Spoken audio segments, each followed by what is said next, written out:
Have you ever felt like no matter how hard you try, life keeps pulling the strings?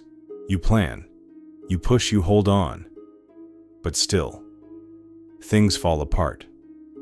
What if the secret wasn't in holding on tighter, but in learning to let go, to stop fighting the current and learn to float above it? Not because you're passive, but because you finally see what's yours to carry and what was never in your hands. Because maybe real freedom isn't found in control but in surrender. Today we explore that path. The Stoic path to inner freedom. Imagine this. What if the weight you carry wasn't yours to begin with? What if the stress, the worry, the frustration all stemmed from holding on to things that were never yours to control? Today we explore a concept at the heart of Stoicism, a principle so powerful it can change the way you live, breathe, and move through the world. Detachment. Not from life, not from love, but from the illusion of control. Think back to a moment when something didn't go your way. Plans shifted. People disappointed you. Life took an unexpected turn.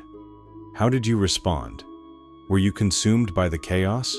Or did you find a way to remain calm, centered, aware of where your power ends and where surrender begins?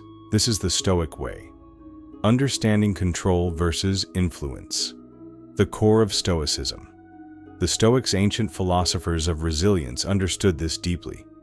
They taught that our lives are divided into two realms: what we can control and what we cannot. Our thoughts, our actions, our choices. These are ours. But everything else, other people's opinions, the weather, the outcome of our efforts, these live outside our command. And yet so often we place our peace at the mercy of the external, waiting for things to align so we can finally feel free. But Stoicism calls us back to ourselves. It reminds us freedom begins within, when we stop clinging to what we can't shape. The illusion of control and the cost of attachment. Why is this important? Because attachment to what lies beyond our reach is a trap. It binds us to expectations and outcomes. We plan obsessively, try to control others, fear what might go wrong, and when life doesn't cooperate, we suffer. But the Stoics taught that suffering is not caused by events themselves, but by our judgments about those events. When we release the need to control everything, we begin to soften, not in weakness, but in wisdom. We accept the flow of life and trust ourselves to respond with virtue, no matter the storm. Detachment is not indifference, it's strength. Detachment is often misunderstood. It's not apathy or withdrawal. It's not giving up or turning cold. True detachment is courageous. It's the willingness to engage fully without clinging to how things must unfold. It's loving others deeply while knowing you can't control their path.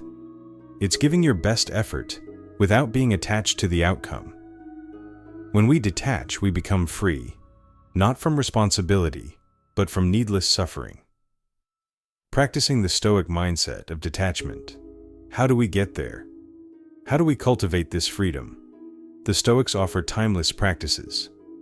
First, clarity. Remind yourself daily what is within your control and what is not. Write it down. If you must, second, reflection. Examine your attachments. Are you clinging to approval, success, certainty? Third, acceptance practice. Letting go in small ways. Don't resist the rain. Don't argue with traffic.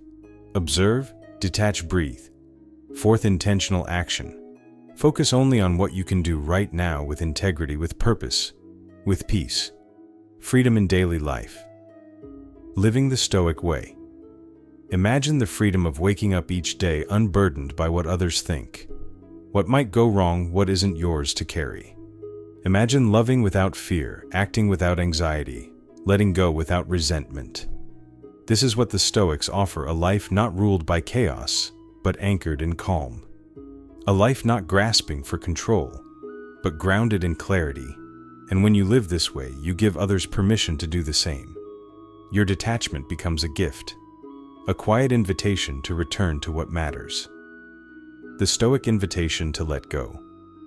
So today, choose to let go, not out of weakness, but out of wisdom. Not because you don't care, but because you do care enough to protect your peace, to invest your energy wisely, to walk through life lightly, intentionally, detach from what you can't control, and return your focus to what you can. Your thoughts, your actions, your virtue, your freedom. Thank you for joining us at A Stoic's Journey. If this message resonated, stay with us, dive deeper, and continue your journey toward inner peace and Stoic strength.